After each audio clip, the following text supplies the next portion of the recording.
It's Friday. Friday.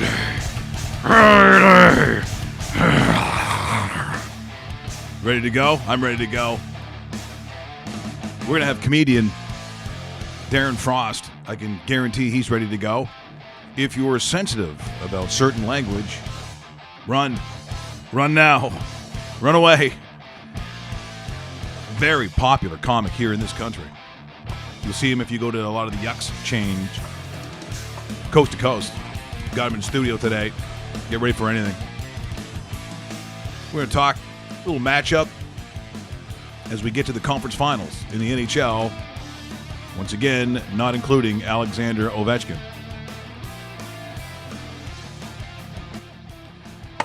Major League Baseball, there are certain teams that spend a lot of money for guys, Dave, who can't play for them. It's amazing the amount of monies that we'll talk about. We'll get to the Blue Jays in just a moment. How much money they're spending on guys who can't play. Colin Kaepernick, according to his advisor, once again, anytime I hear the word advisor, it just makes me a little nervous. And when you look at the career of Colin Kaepernick, what he's had so far, I don't think any of it has been good, but we'll talk about that. There's some freak all of a sudden. I mean, you might be hurting for sports entertainment when you're looking at something called chase tag.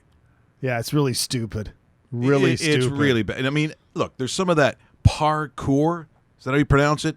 The guys who jump off buildings and they, you know what I mean? They slide downstairs. I guess it's a thing for people but man, don't have TV. I don't know. I don't know what possesses you to do that. I don't know if there's a mental illness. I don't know what it is. But we'll talk about that and something called kabaddi. And as much as I want to make fun of it, and I will, looking at last night's NBA debacle, which is all that we've seen at some point, Dave, maybe I'm just saying, let's just get on with it. Let's just get Cleveland and Golden State, forget everything else, and let's have ourselves a final because 114-75 was the final last night. And, no Kawhi Leonard, no Tony Parker didn't seem to matter at all. It's just yet another example of how the NBA, once it gets into even it's if you want, the quarterfinal, semifinal, like it's a waste of time. It's so not engaging. And I won't torture you with too much of the clips. But here's the runaway. And once again, no Parker, no Leonard, apparently no problem.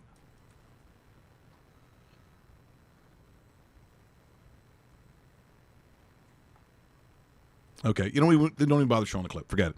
It's not even worth showing it. We will not. 39-point loss. That's what it was. What do you need to know? You know what was sad about this too, Mike? Houston got blown out like this in Houston.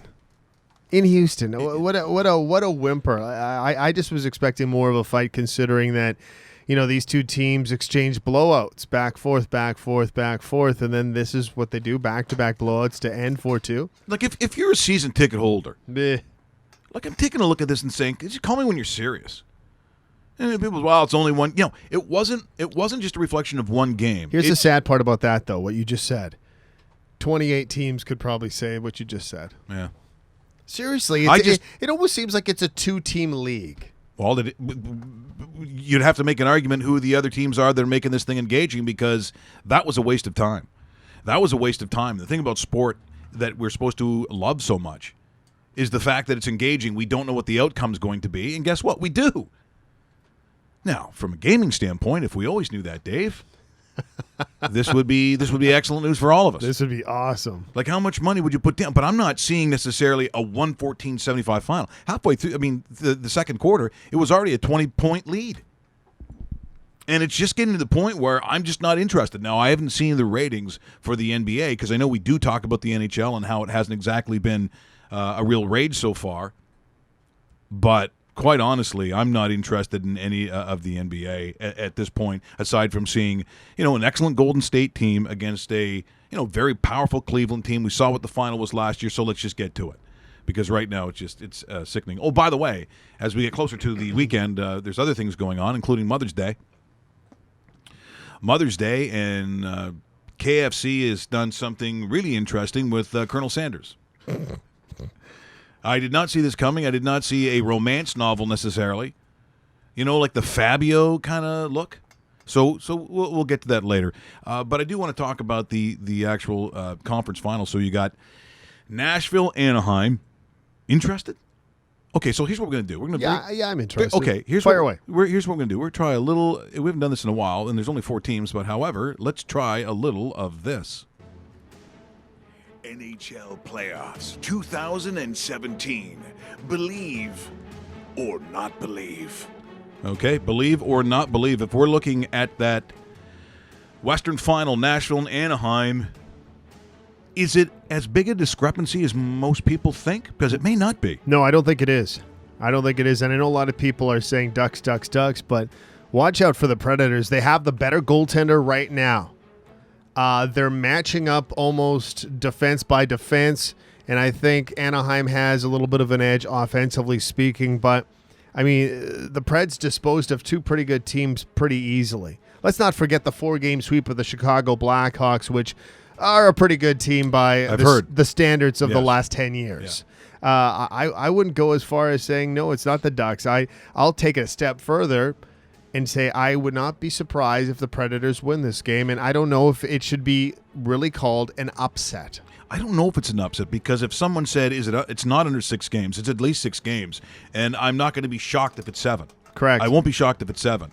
Now, looking at this is sort of interesting, too, in some ways, where you look at Pittsburgh and Ottawa. Can you believe in Ottawa? I have a hard time believing that Ottawa will win this series. Like, this is more of the lopsided of the 2 series remaining. I think the Ottawa Senators will get a game or 2 in there, but I think it's Pittsburgh's to lose, and I think it would be an upset if the Senators actually go on to win. And I think it would, when I say that, because a lot of people sit there and go, oh, no kidding. No, but this is a significant upset. I don't even think the Senators belong where they are right now. I'm surprised they're part of the Final Four. And a little disappointed, too. How's that? Well, it makes me sick to my stomach. Here's one in early, again, from Tor Habs fan. He goes, I believe in PK. Win that cup and shove it up Bergevin's candy ass. Somehow I'm not surprised by the comments. Hashtag on his... on his Twitter account, fire Bergevin. So can't believe that comment came from Tor Habs fan. I'd have to say that I'm engaged by both of the series, maybe for a little different reason. I still think that if I'm looking at sort of pure quality, I'm probably still sticking with the Western Conference in terms of watching it. But I would say that the way that Anderson has played, I mean, he's going to keep him in it. Sure. But I think at the end of the day, there still has to be considered more firepower on Pittsburgh. The only thing, again, is you get that combination of Anderson and Erik Karlsson has been just the best player in the postseason so far. Yeah, that's what he's been. Is there a 2? Because I don't. After you start with Karlsson, I don't know where you go. I'm going to say Ryan Getzlaf is number 2, just because of what he did against the Oilers and the amount of points he kind of circulated there. Some people will give the argument of an Evgeny Malkin as a 2 or 3. I would rate him below Ryan Getzlaf, and then after that, you're kind of up for debate. So because people do say Evgeny, it sounds weird when you say Evgeny. It's not Evgeny, because he calls himself Gino. Don't some people call him Gino? People call him Gino, and I don't get that. See, Pekka Rinne will probably be part of the conversation too, because if you're looking for a Nashville guy, he's right now the best goaltender in the NHL, and I'm not talking about just the 4 teams, but the best player so far in the postseason, a .951 save percentage. That is amazing. Pay that man. Oh, but handsomely already. Yes. It seems like, and people say, "Oh yeah, it's the old adage," but sometimes it's a truism about your star players, especially when it comes to goaltending at this time of year. So, if I'm Braden Holtby, I'm getting a little nervous that I might be getting a reputation that, quite honestly, at times Marc-Andre Fleury had that haunted him a little bit until he finally comes through. And for Braden Holtby, there'll be a real wait and see on, okay, great, I see your save percentage during the regular season. I see how many games you've won. I see that your team finished in first place. Now let's see what you do. Yeah, October through the early part of April, you're a very good goaltender. And then when the season actually starts and everything's on the line, I want to see those same numbers translate over. I haven't seen it yet. Look, there's substantial players in their career in the National Hockey League who have had to shake sometimes the Casper the friendly ghost kind of image. I'd say Jumbo Joe has had to fight that a lot of his career as well, where they say he just disappears. Correct. Many times, and I think within the last couple of years with the San Jose Sharks, especially even before last year when the Sharks went to the Cup final, I think he did shake that, but it took him a long time, Mike. We're talking about a player that's knocking on 40, so he's been around for a bit. I think if you asked Jumbo that question, he'd go fuck yourself. Oh, all right. So what are you going to do in the offseason? And it's a good thing He doesn't care. And we're not going to ask him that question because we like Jumbo. I love Jumbo. Thanks to Henry's Cameras, of course, one of our big sponsors, Avi Studios and Eggplant Pictures. Darren Frost going to be in studio with us in a little bit here. We'll have a lot of fun with Darren. You can guarantee that. Also, I mentioned Mother's Day. So, is it a big day? It's a significant day. Don't mess up. For other people, it's just like this sacred holiday, and Yeah, you know what? I like to think that you shouldn't be just showing mother love on one day of the year. See, this is the no, I mean no, this serious. is the good Dave Bastel, the helpful, the loving father, You're almost... the husband, and now the great son-in-law. You do all so much shit; it's unbelievable. You're an amazing man. That last statement, yes. Yeah, you're I'll tell you. For me, my mother's like, so are you coming by this year with the Canadian Tire bag of mulch or whatever it is that I can find. Terrible son, I realize that. But KFC is doing something interesting. Now, hopefully we can see this picture. Can we see the picture? They're doing something, and Russell, I can't see what it's called. It's called, was it the Wings of Desire? This is... the Tender Wings of Desire. The Tender Wings of Desire. They actually did like a novel, but it's like Harlan Sanders... It's a little creepy, but I think it's more creepy if you find it sensual. If this turns you on, if this kind of gives you this is really creepy. a boner, then this is with chicken boners. Hey, that could be a thing for them. I don't know. So for Mother's Day, you can get this book. They really have it. So is this a good gift? The what's it called? The Tender Wings of Desire. Of Desire. I'm going to say no. You're going to say no. I'm Okay, gonna say that's no. that's one no. You know what's funny? And I like KFC, by the way. Don't get me wrong. I was going to say, wasn't there a time in our lives, because I know from my side, yes, and I know we didn't grow up in the same areas of Canada and stuff like that, getting KFC was a pretty damn big deal. It was a big deal because sometimes you had to travel for it. Yes. Now, we used to always, at home in Winnipeg, this is dating back to the 80s and 90s, but Grey Cup Sunday was KFC. Yeah, that was a big one, KFC. KFC. For sure. And then a couple other special moments here and there. It's not, nowadays it's like, yeah, we eat out 3-4 times a week, no big deal, right? It's, and try dropping the Kentucky Fried Chicken. What's that? That's true, too. You didn't even say that. No. But we did at one time. Oh, my granddad, that was, and of course, everything that is bad Yep. in terms of flaws that I have as a character, they do not come from my father. They come from his father. My granddad, so all the things that I do that are a little on the nasty side, a little dirty, little with the lights down low, when I say a sentence and people say, why would you have done something like that? Because that's my grandfather pushed me on. And towards the end, he was like Mr. Magoo, couldn't see a goddamn thing, couldn't see a thing, lived in Oakville. He put his glasses and go in this old, like 1960-something car to get a bucket of chicken. I mean, this was his thing. Yeah. Every time. We were excited. I could see my mom like, okay, here comes the Kentucky. I'm like, you kidding me? I'm from Stouffville, Ontario. Kentucky Fried Chicken. We don't have any of that. This is the best. So he'd get in the car, but like Mr. Magoo, he'd go, oh, for goodness. He didn't stop for stop signs, red lights, other cars. I mean, you held on for dear life just in hopes that he would screech on the brakes going across Lakeshore in Oakville. A slightly busy road. He's going right through it. Oh, what do you think, Michael? Oh, boy, we'll get a bucket of chicken.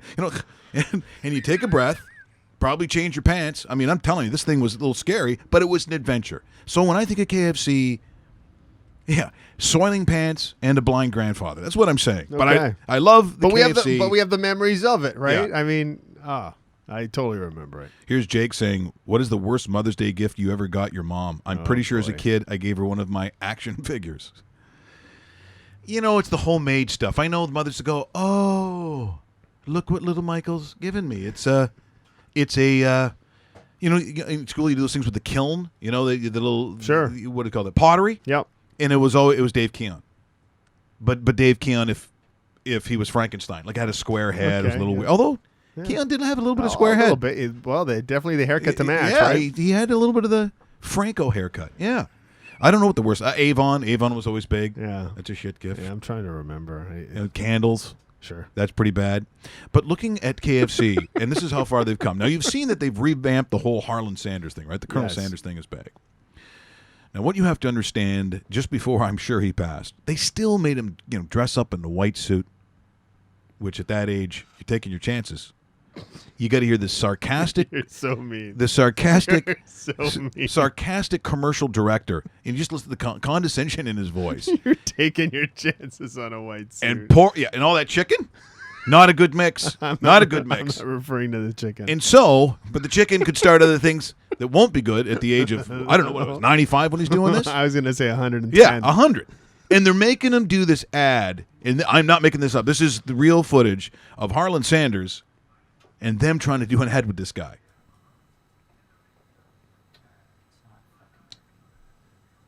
Okay, so we will have no sound today whatsoever. That is going to be really interesting and might ruin everything else that we had planned today. However, there it is. Oh, here's, by the way, a tweet in from our good friend, Tony Lucisano. Luch. No Russian should ever be called Gino. Sacrilegious to the Italians. Ayo, Gino. Hashtag Crosby Conn Smythe. Yeah, and he spelled Conn Smythe wrong. I saw too. that. I had to look at it twice. Yeah, it's like there's an E in Conn Smythe, eh? Ayo. Hey, yo. Schoolo. You watch the game there? Hey, Hey, yo. hey, study-o. Hey, hashtag grade 7. So we will not have the sound or pictures that we would like today, but maybe you don't need it for in conversation about Colin Kaepernick, who to me has, I think got a lot of bad advice personally. Now, it's not that you can't stand up for a cause as a professional athlete. I get all that. But sometimes when I see the sentence before you get to the professional athlete's name that it says an advisor, not an agent, Dave, not a manager, not a business partner, but an advisor. And here's what this is early this morning, an advisor from former San Francisco 49ers Colin Kaepernick said he's been contacted by 3 teams inquiring about Kaepernick since the free agency period began in March. Now, this advisor is Harry Edwards, a renowned sociologist and civil rights activist who has mentored Kaepernick. I look at a sentence like that, and I see problems with almost every word. If I'm looking at an athlete that I want to have, then I'm looking at these words saying sociologist, activists, mentoring, out. Mm-hmm. And so he said, the teams that have asked him, Like, is he 15 years old or? this is the problem. You're going to get all kinds of advice. And he says, the last question I can't answer. The first question, absolutely. If Cap makes up his mind, he wouldn't only go in and make a team, he'd put pressure on somebody to start. No, he won't. Not in this league. And I would be hard-pressed to say that he wouldn't be able to do this in the CFL either. That's interesting. Do you think that's even an option for him? Because I don't know. Like, I have no gauge. Like, he comes out of what? Nevada. He comes out of Nevada. Yep. And a high praised pick too. It's not like he was a 7th round pick. He was in the first couple of rounds. I think he might have been even late 1. I'll look that up. he could have run for as much as he'd thrown when he plays for the Wolfpack. I mean, this is, to me, this is where I thought his career was going. Then he's rewarded by that huge contract because he really is a specimen. Like, physically, he's unbelievable. But now it comes down to, in that read option, about doing the first thing. Reading the defense, Dave. And once they sort of keyed into what they thought his tendency was, done. 2nd round, 36th overall. That means impact on an organization or wanting to long term. Well, I think at one point I completely saw it when he was rewarded with that big contract. And then people thought, okay, well, here comes Chip Kelly. Sort of, at the time, deemed one of the masters of the read option. Should be able to, yes. Didn't happen. No. And I'm not, and I'll be honest. I mean, being an Oregon Duck fan, really loved what they did at that time in the NCAA football with read option. But it only, in trying to transfer that field to the NFL, there's a bunch of things. Number one, the clock. The clock changes its ability to do what you want to do. You can run a play what are they, like less than every 20 seconds or whatever they do? It just, in terms of substitutions and the way that the pace of read option worked in NCAA, it just doesn't transfer. It's so you get sort of a version of that at the NFL level, and it simply didn't transfer, obviously, in Philadelphia. And I don't know if it's going to work or even if we even walk down that road of what they do in San Francisco. But I think when we start talking about the future of a Colin Kaepernick, he says, and this is the one thing too where I think he really got into trouble, that he is not going to take the knee this year during the national anthems. That he's not going to protest. He no longer wants to do that because he doesn't want to detract from the positive change he believes that has been created. What positive change? Yeah, nothing's happened. Nothing's changed at all. What? And again, so people say, but Richards, on sports radio, on sports television, you were talking about what he did. So obviously it has had an impact. Well, we're talking about it as an issue as a guy who, to a vast majority of Americans, are completely disgusted and insulted by the fact that you took a knee during the national anthem. But what is the definitive result? What is this positive change that you created? Like, just show me what that is. What is the example of what you have done by doing this that is created? Because I think if someone wants to show change, then I'm looking at a Tim Tebow who goes down to like a soup kitchen Bingo. and doesn't tell anybody on a Saturday, and he works there. He's doing something within either his community, probably doesn't live there, but a community he has chosen to go down and do something. That, to me, I can point to, well, at least he's doing something. Do you give money to a community center? Like, have you gone to areas where it is, economically a disaster, maybe in terms of their abilities to raise children in an environment that's positive? Have you gone down there and coached? Like, have you done something in the off-season and your off time that says to me that you're really interested in helping a community? But I don't think that's what it is, Dave. I think it's a look at me thing. I think it's a little grandiose, and I think it has more to do with people saying, look what he's doing, than actually doing something, because there are players who do something. Yeah, it's funny that article actually about the advisor saying there's 3 teams was kind of refuted by Kaepernick's girlfriend as well, Mike. She came out and tweeted, "What's supposed of 3 teams? If this is really from the advisor, in quotes, Colin wouldn't know about it." That's the update to that article, which is kind of funny because I don't think there's 1 team, and I think she also sees the same thing. Of course, it couldn't be the bitter girlfriend thing. Couldn't be that. Could be. We know the guys aren't bitter. No more money in the kitty. No, guys don't get bitter. Guys are psychotic. Girls will be angry and stuff like that and maybe cut up your shirt. Guys will stalk a girl for like 2 years. That's the difference. We talked about baseball. We talked about some of the money that is sitting on teams' ledgers on guys who can't play. The Blue Jays win last night also comes at a price, as you're seeing, that, in fact, there's yet another guy on the DL.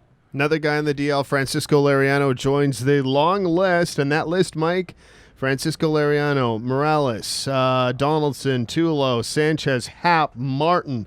Any guess how much money they account for as far as pay scale is concerned? And let's just say it's flirting with $100 million. $100 million. Just under that, 84. $84 million flirting with guys who can't play. Guys who can't play. That pay scale for the Blue Jays right now is around 160, 170. Half of it is sitting in a press box. Unusable. Unbelievable. And for the Blue Jays, did they need any more? Do they need any more bad news? And again, there are teams that obviously have some of these difficulties, but I'm taking a look at where the Blue Jays hope to be. But season over? I don't know if it's over yet, but it's getting pretty damn close. It's interesting because Tulo and Donaldson are supposed to come off the DL within the next week. These are significant players that play the left side of the infield, the middle of the order in a batting lineup. If they could get these guys back, but the first step is climbing to 500, and they've played well in May. Like, they are over 500 in May, which is great, but April was such a disaster. I don't know. Sometimes that hole is too big to crawl out of. And 14-21, they're 9 games back. And so let's take a look at it. I don't know necessarily if I'm saying a team of significance, but I think there would be a lot of people who thought they'd at least be somewhat battling in the top 2 or 3, but even Boston's only a couple of games over 500. No, exactly. But at 9 games back, and again, they've only played 35 games. Do you weigh that the same for Texas? They're 16-20, 8.5 back. Houston right now running away with the entire thing. having a fantastic season. I don't know if Houston, or rather if the Rangers have a chance of getting back either. Yeah. Even though their record like just slightly better, but not much. Yeah, that's the kind of team that you think, you know what, if I'm betting on the two teams, I'm betting on the Texas Rangers doing something a little more. Maybe not catching the division leader, but getting back into the wild card hunt, because I still think they have it. Cole Hamels, that injury to Cole Hamels, him being out for as long as he's going to be out, you know what, I'll say this. They're expecting him back by midsummer. I think they'd be lucky to get a Cole Hamels by August, just because once you come back, there's always a setback possibility. He's not young anymore. They have to be very careful with that arm. I don't know, and that's arguably your number one that you've taken out of a lineup. See, in that category, as much as people want to believe that Boston's going to get better, and I think that they could, but how much better is the question?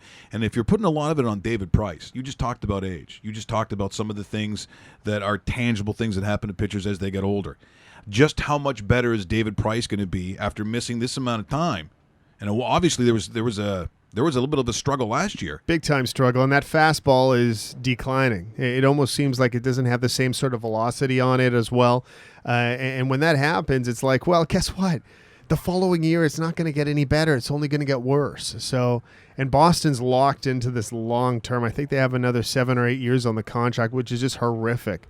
They're going to be screaming at this contract in 2 years. And in 2 years from now, there's still going to be another 5 or 6 years left on this contract. So good on you. There are just some teams where I think the fans need to go to the ballpark and go, you know what, I'm tying a big one on today. Today we're really going to get hammered. I would think, of course, anytime you do that in Tampa Bay, I think you're welcome to do that in Tampa Bay. Sure you are. But at least they're artificial, their field turf. Yeah. Even though it's artificial, like last year it looked like it was dying. I don't know who produces in the awful, maybe it's just the Trop because it's the worst stadium of all time. Yep. But how does artificial field turf look like it's dying? Because it does. It's just the shittiest place of all time. I don't get that. Like, it's awful. If you're going to pay for fake grass, why not make it a nice dark green? Green's good. You know what I mean? I don't know. I would go with the green. It's like an off yellowish greenish with white It looks scaled in. How does it look burned? How does field turf burn? It's such a dump. And it's in a dome too. It's in a dome where you can hear the air conditioning's going, and then they got like that concrete. Yeah, the brick work that you see. Who has that? No, it's like the old King Dome kind of. You know what I That mean? building was built so long ago, and they've tried to let's utilize this. That's why in a couple of years from now, this Tampa Bay franchise is going to move north to Montreal. I'm almost convinced of it because I don't think Tampa Bay residents want to do what Miami residents did and pay for a brand new stadium that nobody goes to. They don't want to do that. They don't want to be on the hook for a $1 billion stadium that nobody gives a crap about. So send them to a place that they want to play. Yeah, and if you're going to have salsa dancers, let's try to make them look like when they're not doing salsa dancing, they're also playing offensive line for the Tampa Bay Buccaneers. Let's slim them down a little bit. No, I was surprised. Like, hey, there's a foul ball. And you can see out there because they have the girls in the corner salsa dancing. Yep. It looked like our friend Omar Benson Miller, who's on Ballers as one of the offensive linemen for the Miami Dolphins. I'm sorry, but that's not. You think after all that salsa dancing during baseball, which takes like 3 hours, they might drop a few pounds. I'm just saying. I don't get any of it. And they have the stadium colors that I guess are supposed to be what? Emulate the islands or I have no idea. Cuba. Yeah, they just such a waste. I don't get it. You got a brand new stadium, and that's what you decide is a good idea. We were going to show some clips today, and once again, I think we are handicapped by doing that. For some reason, we have some technical issues. So I will tell you that I was going to show something called kabaddi. Kabaddi is a contact team sport that originated in India somewhere, popular in South Asia, but you got to see this thing. It is two teams compete, so it kind of looks like when we watch the movie Dodgeball. Mm-hmm. So think of that, and there's like 8 guys on each side, and they wear like almost like volleyball uniforms, which again a bit of a strike. Each occupying its own half of the court. They take turns sending a raider. Once again, may want to rethink that name. Yeah. Into the opposing team's half and you earn points if the Raider, this lone guy, goes in to the other side where there's 8 guys, and he manages to touch an opposing team member and return to the home half of the court, all while taking only a single breath. Now, if this is amusing to you, It isn't. If this is something, Do we don't have the video, right? no, we can't show it, but Yeah. but I got it. We can show the video. We can actually get that up there. Now we can. We can show the video. It just won't have the audio. Okay, we'll just put the video up there because it looks like West Side Story. Okay, it doesn't look like West Side Story. I'm trying to think of a parallel. But if the Raider is tackled and prevented from returning, the opposing team earns the point. This is what I'm talking. This is called kabaddi. But after I saw the NBA game last night, maybe NBC should do a little kabaddi. I don't have to turn it there. Is it running? If you're watching on the dedicated YouTube channel, you'll see something that is the most bizarre. Look, there's a guy in there wearing blue. There's 8 guys wearing red, and all of a sudden, he's holding his breath, and he's trying to touch the other guys, and the other guys are scrambling because they don't want to be touched. You know, at some point, you just got to think that you need a new game. You need to do better than what that is. So don't worry about it. So we're you know what, we'll get Darren in here in a couple of seconds to save the technical disaster. As all of a sudden, Russell Graham is beside me. I know you can't see that currently, and he's typing in. Is that RedTube? What are you typing? Yeah, in? what are you doing here? We don't have. Don't even worry about that stuff. Don't even worry. We'll we'll go get Darren. And, I didn't know he liked that site so much. Yeah. What? Pardon me? If you put it on the computer, you Yeah, can hear his audio. I know. Thanks for that, Scorsese. What is that? Okay. Wait a second. Dave- Scorsese and Spielberg are here? Yeah, Dave, you just get on this side as Okay, the let's do water this. water continues to fill our ship here as we're speaking, and it's interesting because for Darren Frost, who's going to join us here momentarily, and many of you have seen him if you've gone to Yuck Yucks across the country, that Russell, you were saying that you actually, when you went to like someone's birthday party, Darren was the entertainment. Yeah, he was. It was about January or February around that time. Yeah, January or February around that time, and my friend's girlfriend organized going to Yuck Yucks for his birthday, Yes. and How old is this person? This birthday party? That was his 20th birthday, Already? and I actually spoiled the surprise by saying we were going. Didn't know it was a surprise, but Way to go. but Yeah. Yeah. anyways, That's, yeah, nice. Darren, you were one of the comics that night. And Okay. it was. And I was angry You were. but I it was great. angry. It was that great. night. that night. Yeah. Oh, that night. Well, Do you remember here- Russell? yeah. Yes, I remember. Well, The just- guy who fucked up his friend's birthday Yeah, party? Yeah, that guy. And think about it. What a. Oh, here's the shit music, by the way. Is this the worst music you've ever had to bring you on? Or is there? Yeah, probably. Oh, he can't even hear it. That's Can't right even too. hear. Boy, technically, we're just. This It's like is Disneyland awesome. here today. That what's more embarrassing about that game of tag is the people who are sitting in a stadium watching the game of tag. I thought watching golf from the sidelines was weird. That is even weirder. Like, what goes on in someone's mind where I call you up and say, Darren, what do you want to do? You say, strip joint? Yeah. I mean something that males. No, I'd rather watch a bunch of grown men play tag. Yeah, yeah. Yeah. At least in square ball, you can get it in the ball. There's nothing there. That's a little tap on the shoulder and you're out. Yeah, if there's some nut kicking or At least something. Throat punching, something. Let's GTA this up. Yeah, no, So where we live in now? What is that? That's like 1950s. exactly. The friendly game of tag. Oh, those nice boys in their tag. Yeah, and I'm almost afraid to ask. I've seen you many times. In fact, you were flown out to when Yes. I was at the Fan in Calgary to do a gig. Yep.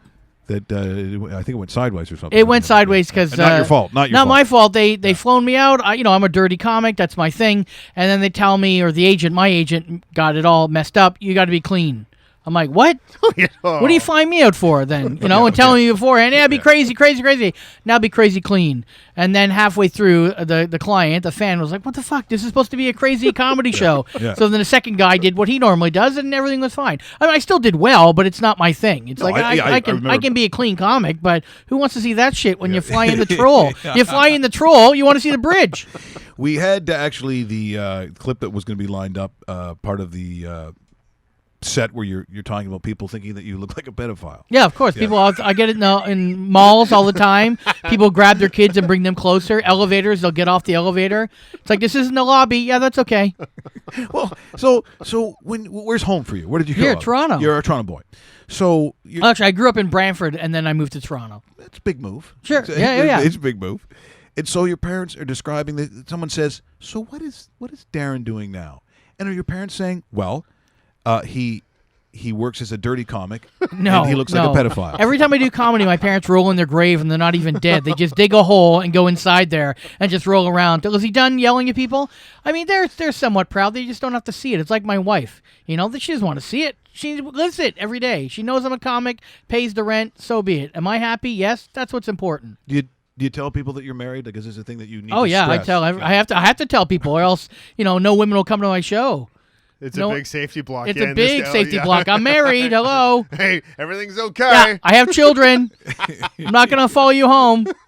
So now people talk about comedians having pain. There's Oh, some yeah. pain. Sure. You have a lot of this pain. I have a lot of pain. Look Yeah, at me. yeah. Look at me. I'm a grown man who looks like Bobby from King of the Hill. I've got pain. I've got 46 years of pain, all ready to You're pop. 46? 46. I know I look Yeah. 65. Trust me. I let go of myself at age 12. It's the Quebec diet of cheese and gravy.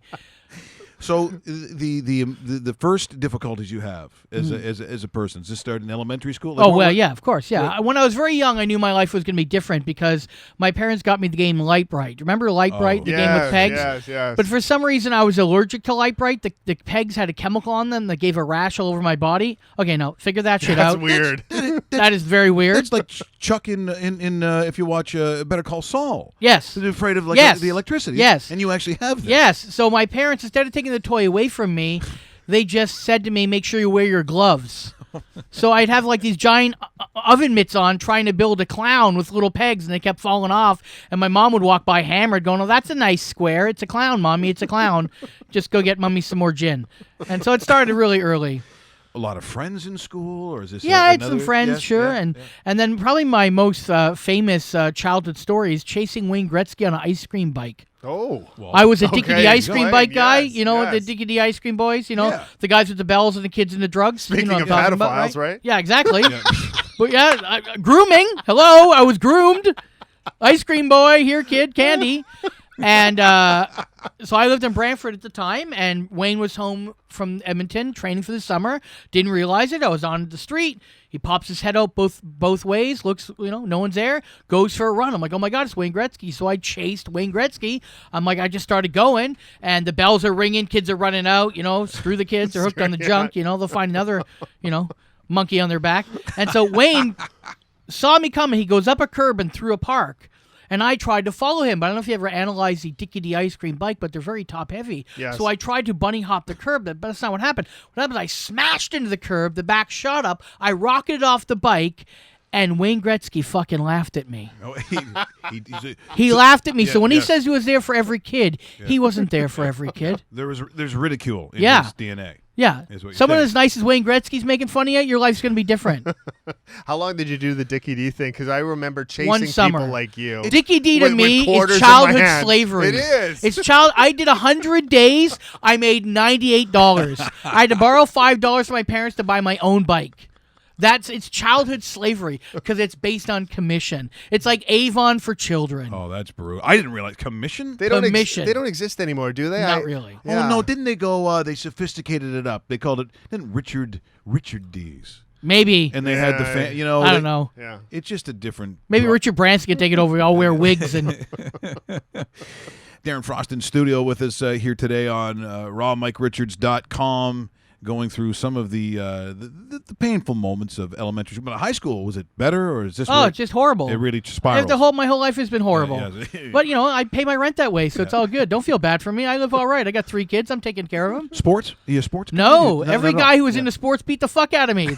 They're a product of this. That's why I'm on this show. It's called Revenge. Look at me now, kids. Yeah, that's right. Yeah, you got to get up at 6 a.m., take your kids to hockey. My kids sleep in and play video games. Fuckface. Revenge. Now you're traveling. Is it Yucks only? Or, No, I yeah. travel all over the place, Yeah. many different places.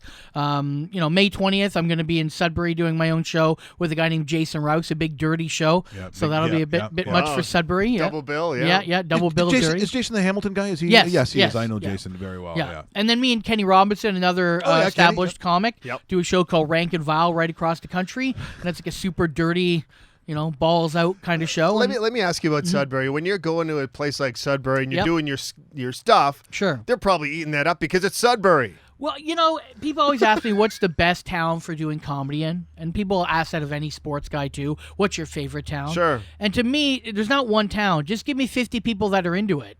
Yeah. You know what I mean? It's can like do if it you're into anywhere. it, Yeah. then you're into it. So I don't care if that's Sudbury, I don't care if that's Acton, I don't care if it's Vancouver. But when you go to some bigger towns and the audience is just like, yeah, well, make me laugh. It's like, fuck you. Yeah. I'm already here. I'm going to do a good job. You go to the smaller markets, they're into it. They want live entertainment See, still. that's what I would think. Out Yes, of a, out they're of a excited. group like Sudbury, you'd probably Right. sit there and eat that shit up. It's like that Hockey Town show. When they go to a small market, look what the towns do. They come to Toronto and they're probably like, yeah, big deal, Hockey Town's here. Yeah, There's where's 8,000 other things going on. Sure. People that go to a comedy club, and I All don't- right, we're I in don't- trouble already. Yeah, that groan. I'm like, do you know where you are? Yeah. I mean, if you see Darren Frost, Yeah. this isn't going to be Red Skelton. You're not really doing the caricatures of birds and scarecrows Right. or whatever that stuff was. And with social media now, it's simple to find out who I am. If you haven't done the research, boo-hoo. Yeah. It's like you don't go to a movie and go, I know what this 101 Dalmatians is about, but I'm going to chance it. I'm going to get hammered, shoot some heroin, bring my buddy with me, we're going to go watch it. No, you're going to be like, this is not the movie for me. Now, better or worse though, because I mean, you're trying to work out new material, you're doing some stuff, and then I mean, how much new material do you have to do? Because people are going on YouTube, they're going on Facebook, they're going on Twitter. You have to do it all the time. That day of sitting on the same 45 minutes as the 80s is done. Unless you're just comic that doesn't put yourself out there and you just do your own shows privately or whatever. But now the consumption rate of stand-up is so high and so much has to be done. It's like everybody brags about, oh, look at Louis C.K. doing this. Louis C.K. doesn't even brag about it because he knows it's been done forever. There's been comics like Kenny that have turned over material for decades. But now it's a measuring stick. Before it wasn't. It's like they had new material, great. They didn't, not a big deal. But now fans are into it and way more into it now. You have to have new material. So where do you come up with your new material? Do you just sit Live back? life. Yeah. Live life. That's why, most comics don't peak until their 40s. They have life experiences. Like who do you like? When I listen to, for instance, on my like David Tell kills me. Of course, David Tell's great. I just think that he is one of a kind, and very often when you get guys that are that unique, you can see it sort of in delivery spawn off on some of the younger guys. You can tell who they kind of like a little bit, and I would say that. But I do understand that. Like you're trying to find yourself. So Influence is big, Yeah, and it's gotta hopefully be you big. grow out of it. Show me any band that didn't start in a cover band or do something, Exactly. Bingo. or played songs that were very similar to the band they were in, or whatever. And the same thing, I'm sure, with sports. They kind of copy certain moves and ways at drills and all that. It's the same thing. now, do you get weird in that business where you get weird advice where a guy sees you're really young, you go out and maybe you go on a Monday night, you go to Yuck Yucks, and someone said, you should work more on the Yeah, I get it all the time. pedophile the troll time. jokes Yeah. for you. That's the what I time. see for you. All the time I get advice from, and I go, you know what? Go fuck yourself. I'm not doing the show for you. I'm doing it for me and the audience. That's it. And, most people will have their 2 cents, and eventually you grow mature enough or long enough in this game to be like, you have no idea what you're talking about. You're here on the Monday night with me. It's not like you're playing the Rogers Center. Yeah. If this is Russell Peters telling me something, I might listen. I probably wouldn't. I might listen. But the same guy that's at the same level as me or a little ahead of me, I'm not listening to no one. Who you mentioned Kenny and Jason, who you're going to be working with up Sure. in Sudbury. I mean, there's a lot of working guys. Rob Pugh was here. We had a good Rob's time with him. great. He's an awesome guy. And so I'm thinking that. But what's sad about all those names? Yeah. Let me stop you right there. Yeah. In America, they would be cherished because in America, they love controversy and they love dirty, controversial material. In Canada, the industry shies away from it. Really? It's been my big bone of contention since the day I started. So it's harder for you guys as I guess a blue comedian, a dirty comedian, Anything like yeah, that. Yeah. So you're saying to find that work, it becomes a little more difficult. It does. And if you look in America, you name me the top 10 funniest comics, probably half of them will be blue. If I went and asked you to name me 10 comics, the average public, to give me 10 comics in Canada, they'll be all safe, TV clean comics for the most part. I think Sebastian Maniscalco's pretty clean, right? Yes. So he works clean. Jim Gaffigan, pretty Yes, much clean. Brian Regan, clean. Brian but let's Regan, go. yeah. Doug Stanhope, Bill Burr, Jim Jeffries, Louis C.K., Amy Schumer, Dave Attell. You know what I mean? These are all very big. Dave Chappelle. Yeah. Dave Chappelle works blue. He swears. He talks about. Did you like graphic his last materials. work? The thing was on Netflix. I watched some of it. I Yeah. liked some of it, but Yeah. Dave Chappelle is all right for me. That's not to knock him. It's just not my wheelhouse. So who do you listen to when you? I love the guy named Otto and George tremendously. Okay. Dirty Puppet Act. Anybody ever had time to go check that out? Hold on, His wait a clips? minute. Dirty You went by puppet that really. Some people are going, what the fuck did he just say? A dirty puppet act. The dirtiest puppet act that ever existed. In 2005, I did Just for Laughs Nasty show with him, with Jim Jeffries and Bobby Slayton and Doug Stanhope, and no one made me laugh more than Otto and George. That puppet's alive. No, Bobby Slayton's got to be one of the godfathers of that genre. course, if we're talking of course, blue. sure. And I would think that a lot of guys probably look up to him because, at the time working blue like that, but he never apologized, and Right. his deliveries never changed. And for when people say, well, they may not be familiar with him, the comedy world now, to me, is a little bit like when we were growing up, sort of like a rock band. Like some were super huge doing course. stadiums, but course. then there were bands who were really popular when they showed up. They'd work the 2,500 people kind of room. I think comedy has become its own little entity, bigger than it's ever been. I agree with you, but the problem in comedy is very much like the world economy, meaning there's no middle class anymore. There's rock star comics, and then there's road dogs, and that's it. And there used to be this middle section of like, don't have to go on the road that much. They can pick and select what they want to do. That's not existing anymore. Why is that? Just because of the way people spend their money. What's going on is I'm saving up to go see one person now. Yeah. I'll go see Russell Peters and spend $300 at the Rogers Center. Well, I could have took that $300 and went and saw $10, $30 level comics, but they don't do that anymore. People spend their entertainment dollars in very large chunks, and then I might not pay for this, but I'll go see what it's like. So open mic level, or maybe $5 or $10. But you want to hit that middle spot, it's dead. Tough. It's gone. So is that simply because, as you said, economically? Just, Economics, the internet has created this sensation of like superstar or nobody. So it's like, why am I going to chance $30 when I'm going to go see a guy I've seen get punched in the groin 3 times and I find it hilarious? Yeah. That's the world we live in now. And rock and roll is no different, and nothing else is. I'm sure sports in the middle, it's dying on the vine. Now, do you constantly, people talk about, at this point they use the word viral, so there's that Right. moment where people say, okay, well, 10 billion people saw that. I still go back to, I guess it was Opie and Anthony and Bill Burr's, what was it, 15 minutes? Or Yes, of course. That whatever Yeah. he did. Yeah. And I must think other comics, and certainly you being a working comic, you look at something like that, and to me, as just someone who likes comedy, but to have that done what he did at that level. Right. But I assume every comic probably, that winning over an angry mob thing Right. probably happens more than people realize. It happens a lot. And the great thing about the Bill Burr example is people talk about viral videos all the time. But Bill Burr was already an established comic and a professional for years. So that lightning in the bottle moment happened at the best time for him because he was ready for it. And it's huge. Yeah, it's And what massive. happens to a lot of people, though, is they get this bottle in a moment, or lightning in a bottle, and they don't have the backup. Meaning they don't have the talent, they don't have the time, and so they kind of just sputter out. They aren't able to harness that thing, whereas Bill Burr was. He was ready, he was a headliner, he had tons of material. So next time you saw Bill Burr, he was great. And the time after that, he was great. The problem with viral is, if you get that moment and you're not great right afterwards, you're dead in the You water. lose it. Yeah. It's gone. Well, when I watched Last Comic Standing, and I think when it first came on, there was a guy who was an accountant or a guy who pumped Sure. gas or whatever. But within 2 years, I'm going, well, I've seen this guy. I've seen Yes, this guy work. yes. This guy was on King of Queens. Yes. This guy. And I'm thinking, well, fuck, the attraction was, like in the 50s, here's the housewife who becomes a hit. Right. I think they fucking ruined the show. Right. Well, what happened there was people Sean realized, Cullen was on one of those shows. That was going to be the person I used as an example. Sean Cullen is so funny. Time Magazine did a top 10 funniest people in the world. Sean Cullen was on it. I Sean agree, Cullen yeah. was on The Tonight Show. We could turn this into a Sean Cullen resume show. He's done everything, and he has to go on the show. I was going to call him, but I called you instead. In my You see opinion, what happened? yeah, He I just- know. Well, I- he's busy. Yeah. He's busy now. I'm not. It's Friday, 10 o'clock in the morning. He called me yesterday. I'm there. Sean Cullen's probably in Cambodia right now doing shows.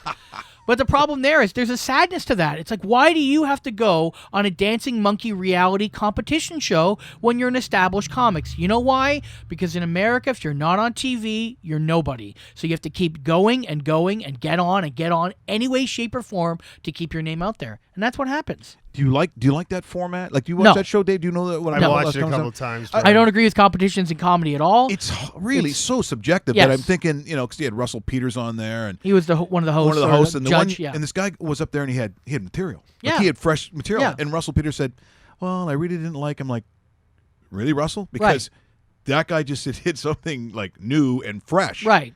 which people tend to like. Right. If you're in that business, I thought it's a little bold. Phyllis Diller before she died, and although Greg Giraldo was one of the Greg judges. Giraldo's an amazing comic. And he was, passed on now, but man, did I love that guy. That guy had great That guy material. still has the best 7 minutes of any roast on any of those shows combined. Yeah. If anyone's watching this, you should go and do the Greg Giraldo, Larry the Cable Guy rant. It is 7 minutes of pure gold.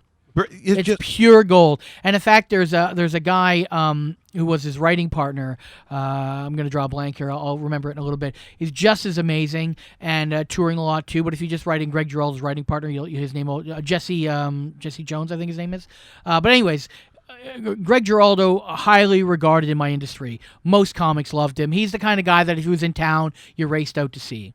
you talked about the blue comic, and you talk about different sort of genres, and then there's, I don't know if you'd call it I don't know if it's intellectual. I guess Dennis Miller. With Yeah, the all wordsmith, writers, the wordsmith, yeah. guy. But and generally, I can watch some of it, but it looks like they try so hard that it just burns me out. Like, I Right. don't want to work that hard. Right. But a guy who's a little bit in that category, who I thought would end up being bigger than what he is, and maybe he is big enough. Right. Is Gary Goldman.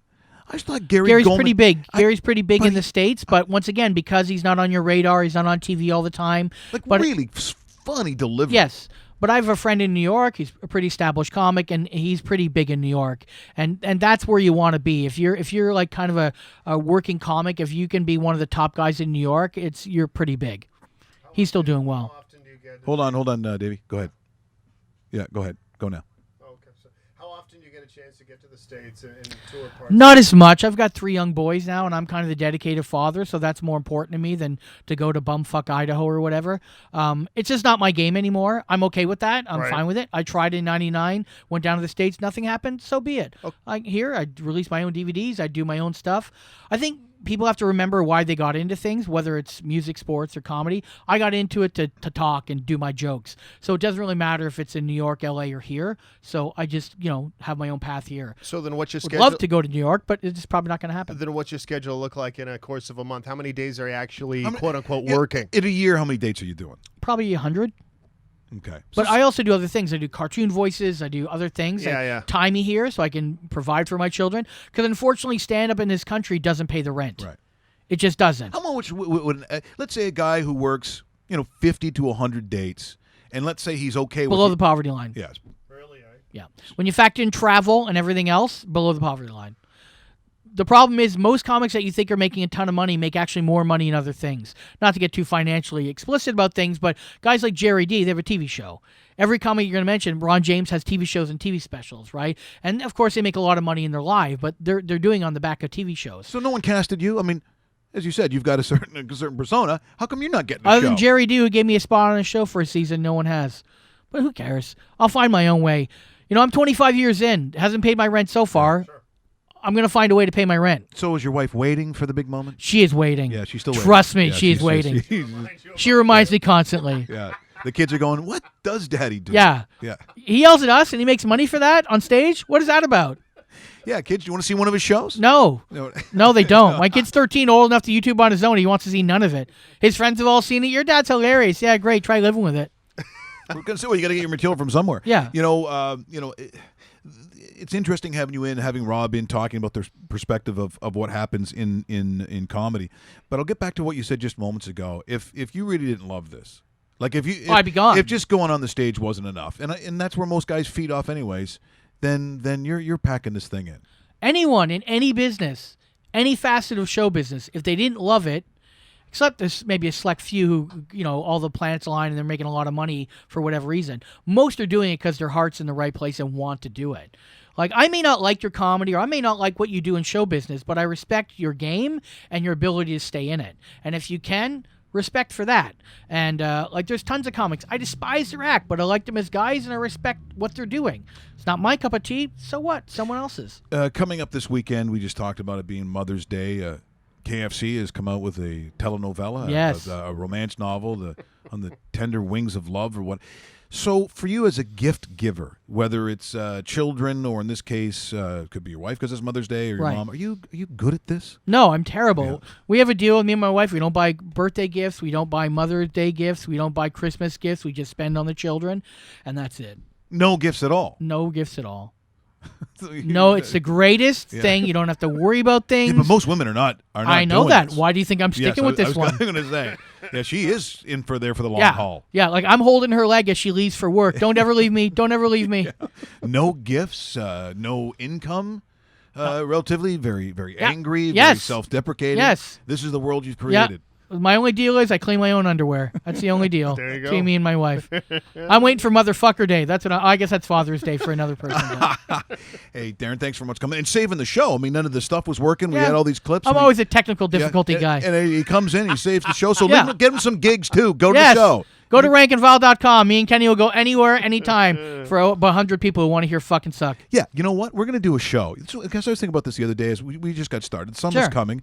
There's a rooftop studio we can have. It Yeah. probably could fit like a 50 or 100 people. Yeah, I'm down. Well, we do an outdoor show. I agree. Make it disgusting. Yeah. So- Have the comics that you've had on the show. Yes. That actually charity? that would be a very Do it for good idea. charity. Sure. Some charity, you know? Right. Charity. Yeah. And I was going to say yeah. comics under the poverty line.com.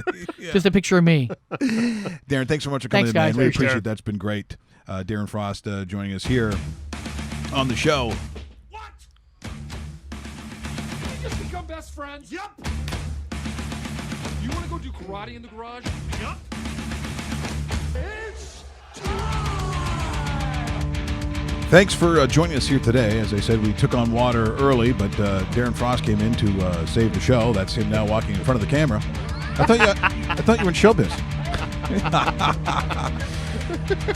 Thanks to Henry's Cameras, as always. Abbey Studio. Go to the website. Do us a favor and subscribe. Subscribe now. Let's get ready to rock! I like the Preds to win tonight. The Preds take game one against the Ducks. I like the Penguins to win on Saturday, and we'll see what happens when we get back on Monday. Yeah, I do like that. Lots of soccer tomorrow. I'll be gambling. Yeah, happy Mother's Day. I'm gambling. Have yourself a great weekend. Thanks for joining us on rawmike.richards.com.